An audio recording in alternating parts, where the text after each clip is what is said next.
told Heart of Oregon, I had been retired for 10 years. And the longer I'm retired, it's a challenge for me to figure out how to do presentations and get everything hooked up. And I said, and I don't even have a laptop. I have an iPad and a desktop. And they said, we'll get you a laptop. I said, okay. Thanks. I am here to talk about Heart of Oregon. This is our 25th year in Central Oregon. So we're celebrating that, the anniversary, as well as what we're calling a Legacy 25. We're raising money for a new campus in Redmond. And I think I was here a couple of years ago to talk about when we were just starting on the project and we were planning, and we're to the point now where we're going to break ground September 10th. So we ended up purchasing property where we had been operating that was owned by Opportunity Foundation here in town. So we purchased a parcel of that where we're constructing a new building, and I'll tell you about that campus project today. Who's heard of Heart of Oregon in the group? Most people. Wonderful. Since 2000, we've graduated more than 5,000 workforce-ready youth. Typically, our youth are 16 to 24.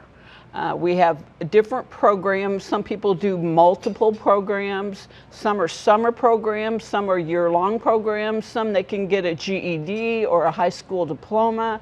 It depends on the interest, and I'll talk a little bit about the different programs. Over 25 years, Heart of Oregon youth have built over 40 affordable homes. They've improved 50,000 acres of public lands and earned $2.5 million in AmeriCorps scholarships. We think that this project and Heart of Oregon is really important to Central Oregon because we're addressing many of the region's problems right now. Housing affordability, child care shortage, wildfire risk reduction in public lands, and waterways conservation. The youth who are in the building trades, the Youth Build program, have built homes as well as many of the sleeping units at Veterans Village and Oasis Village. Typically, the youth from the construction program go on to work in the trades and help the shortage of construction workers. For child care, we have a child development program, and people leave that program and they go to work in child care facilities across the region. For wildfire risk reduction, the youth are hired by the Forest Service, private landowners, and other organizations to pull tons of overgrown vegetation out of the forest. Many of those youth leave Hawk and go to work in wildland firefighting in the Northwest. And lastly, public lands and waterways conservation. Hawk youth have improved 1,887 acres of public lands, including 83 miles of trails and waterways.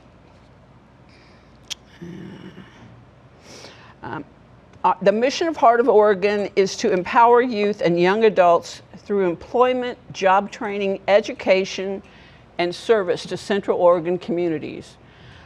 The vision is to be a leader in empowering youth and young adults to transform their lives and their communities. Through this work, we will create opportunities for youth to thrive in Central Oregon. Our youth are primarily from 3 counties: Deschutes, Jefferson, and Crook. And the other 1% is Klamath, because we have a little piece there. 63 of our participants are from Deschutes. The youth last year completed 2 affordable homes, one in Sisters, one in Bend. And this year they're working on a home currently in Sisters. In addition to completing fire fuels reduction work in building and maintaining trails. Hawk Youth also work out of the Deschutes County solid waste transfer sites, where they manage recycling and conduct litter patrol. So, this is the site of the new campus.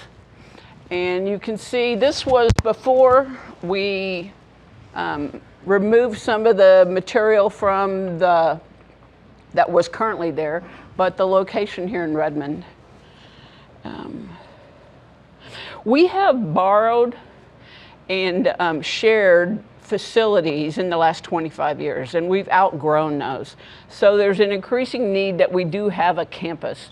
Right now we operate in all 3 counties, and one of the questions I get frequently is, are you still going to continue to have a presence in Prineville and in Madras? And the answer is yes, we will.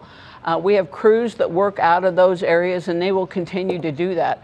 But we will certainly increase our presence here in Redmond, and we can combine resources, and many of the classes will be here. And we'll have an opportunity to expand what we're doing right now. Many of our youth would like to get, for example, a driver's license. We could offer training and have people come in. People could come do counseling for youth. We can provide more services. So we purchased a 3.4 acre property there. I think when I talked to you originally, we thought it was going to cost us like a little over $5 million for our project. Well, we're now at 7.3. And at one time it went up to 8.9, and we said we can't afford that, and so we had to scale back what we're going to do. We are within $2.3 million of that. So we are moving along, we're continuing to get money. We're now in the phase that we call the community campaign. So you may have heard more things going on about Heart of Oregon, and we'll continue to do that. Our youth, last year, all the youth in our programs, we have what we call a work, earn, learn program. So all the youth are paid. In 2024, youth earned over $900,000 in wages and stipends and over $85,000 in educational scholarships. So they have the opportunity when they finish the program, they can go to community college, they can go to a vocational school, they walk away with some money that they can continue their education. They also earned 194 technical and career certifications that prepare them as they enter the workforce. This is the new building right here is being constructed. When we designed it, we have an opportunity to expand it in the future. I mentioned we scale back in what we're going to do, but we can expand that in the future. And then we continue to use the training center that we have right now, and there's some covered bays for all the equipment that we have.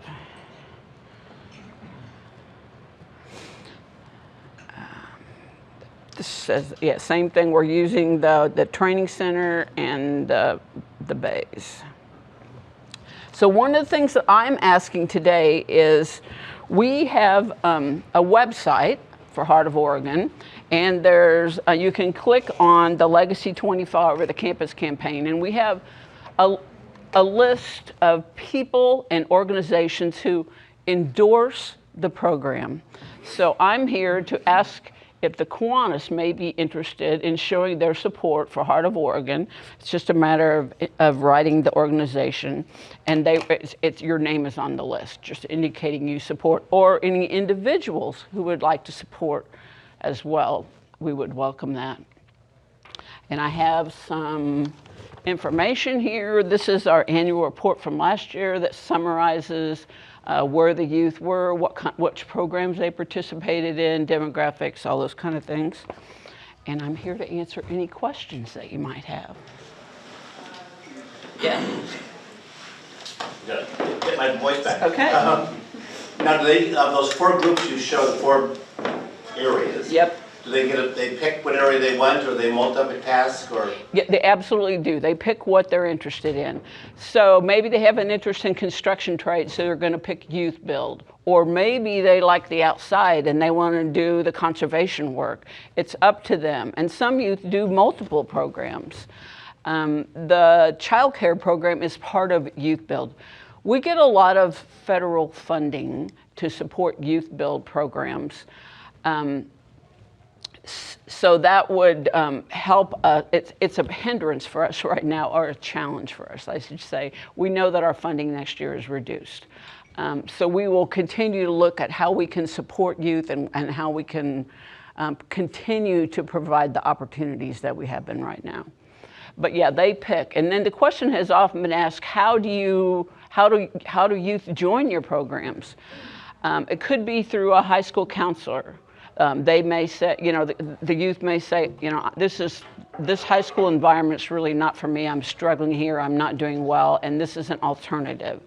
It could be through friends and family. It could be through alumni. Sometimes you will hear advertisements on the radio for Heart of Oregon that we are now recruiting youth for our new programs. So there's a variety of ways that we recruit youth, but it is entirely up to them which programs they want to get involved. When we got started 25 years ago, many of the youth were recommended from juvenile services that you might consider Heart of Oregon and do a program there, but that is not the case anymore. So, yes. Okay, I got the idea that they might not be doing well in high school. And if there's a GED program in they are going to be dropouts from high school and taking the GED to make up that work?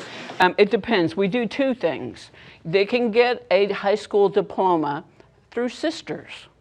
Sisters has been very supportive, Sister School District, for a long time. We have teachers that are at the site in Redmond, and we have classes. So depending on if the youth have enough credits and they're in good enough shape that they can finish their high school degree, they could do that. But if they're not, they could do GED. So we would offer both. Yes, sir. Did you pay for the facility at the Opportunity Foundation site, or was it an exchange? We paid for it. Yeah. 1.3 million. Yeah. So, yeah. Yeah, we did. It was favorable. It was a favorable transaction. And we're also benefiting right now. The Roundhouse Foundation has granted us a very favorable construction loan, which is wonderful. So there are a variety of things happening. We're trying to take advantage of all the opportunities that we can. So, yeah. Other questions? Did you? Okay. Well, thank you again. It's a wonderful opportunity. I always like to have a chance to talk about Heart of Oregon because we really want to increase the visibility of the organization and the work that's done. So, thank you. Thanks. I've got a gift. Oh, thank you. We're big on gifts and pictures. That's a really good background too, so we'll get this posted. All right, oh, that's good. Awesome. Thank you so much. Thank you very much. Thank you. That was great. Thanks.